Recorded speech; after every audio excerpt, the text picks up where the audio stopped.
Okay, folks, it's your buddy Mike Messier. I just saw Newsies, 1992.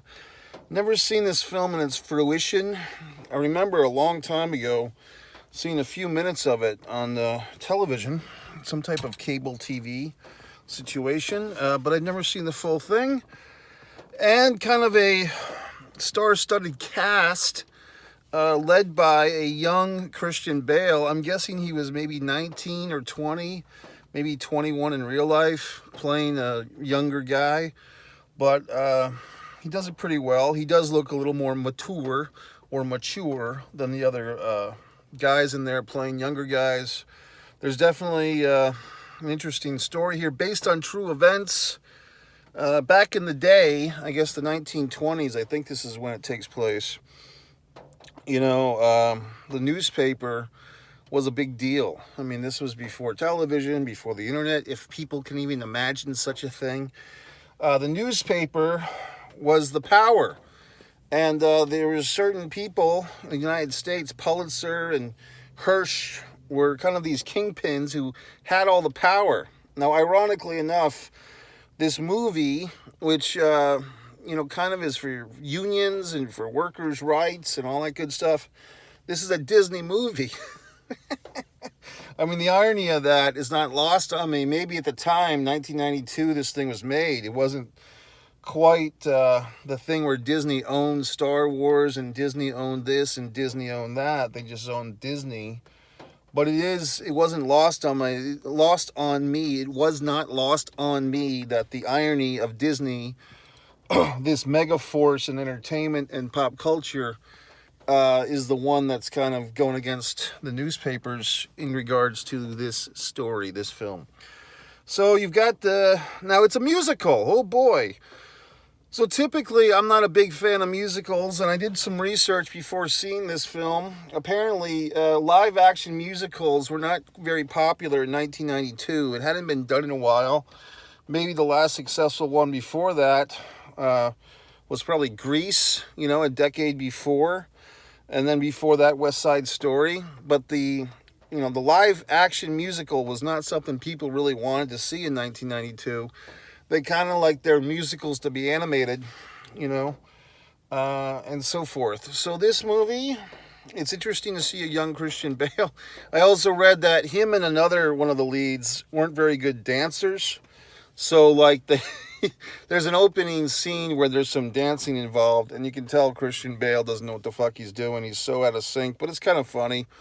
And then they kind of manipulate the other dance sequences so that, Christian Bale can just throw a chest bump here and there or do a little curtsy coo without really having to dance. So, but hey, look, not everybody can be multi-talented and dance and act and so forth.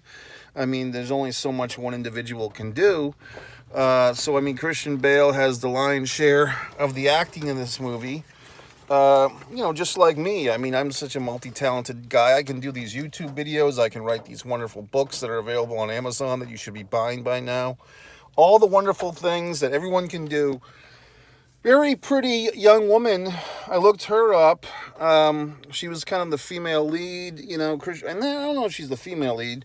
Actually, who's in this thing is the lovely Anne Margaret, who Christian Bale steals a kiss from. A little predatorial or a little statutorial in that kiss, but Anne Margaret looks great in this thing. I thought she was like a 30-year-old actress until I saw her name. I had to look on the IMDb Pro thing to see who was in this fucking thing, but it's Anne Margaret, who, I don't know, she was 55 maybe, and she looks fantastic. She slept with Elvis, and she gets kissed by a young Christian Bale, so the lady's been around the town, so to speak.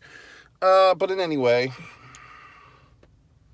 yeah, so the girl is actually the sister of David. So David and his little brother become like the de facto family for the Christian Bale character, who's kind of got that Oliver Twist thing going. He's an orphan. He has no family.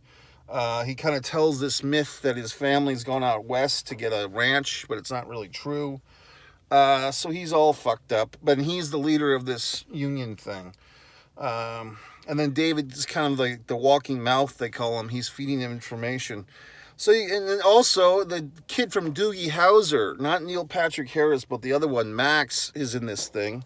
I guess that was his big deal because that probably is how he got the Doogie Howser fucking role. But he's in this thing. You have some other people. Bill Pullman, 90s icon, like Bill Pullman. It's such an interesting name. It sounds more like a rugged boxer from the 1940s. Bill Pullman fought Rocky Marciano 2 times in Madison Square Garden. But Bill Pullman, the actor, I don't think he looks like his name. Does that make any sense? Like some people look like Tom Hanks looks like a Tom Hanks. Aidan Quinn looks like an Aidan Quinn. Madeline Stowe looks like a Madeline Stowe. But Bill Pullman does not look like a Bill Pullman to me. Who's the guy that played... Is it Rip Torn? Was Rip Torn the guy that played Artie on the Larry Sanders Show? I never thought that Rip Torn looked like a Rip Torn either. It just...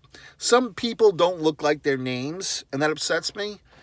Not to the point that I can't sleep at night, but just some things upset me in this world, and people that don't look like their name upset me.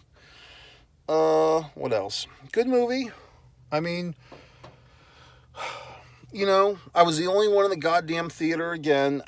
Which is fine. I mean, I do these fucking videos with the intent that you assholes go out and see the goddamn movies to keep the cinema alive, but very few people apparently give a flying fuck about what I have to say about things. So it upsets me, but at the same time, then I can take off my shoes. Then I can talk to the screen. Then I can crack my goddamn neck in the fucking movie theater and not worry about some asshole being offended. So stay home, assholes. Netflix and fucking chill while I sit there and watch the big fucking cinema screen, assholes. So what else? I like the movie. I mean... Look, anytime you see a musical, there's going to be 1 or 2 fucking songs, usually the slow ones, like the introspective soliloquies that you fucking get a little bit queasy for, like, okay, time to slow down the beat, time to get all fucking heady. And even, what's his dick, Christian Bale has to sing one of those songs, the Santa Fe song. So at points like that, it kind of loses me a little bit. That's when I start getting finger jittery, looking for my phone, looking for my...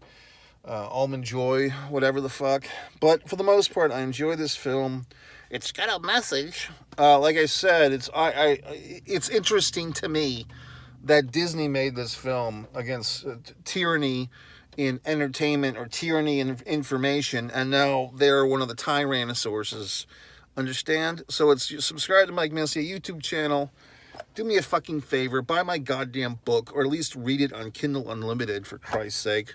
Or buy it for someone else. If you don't want to read it, buy it for someone else. Make them read it. Mike Messier.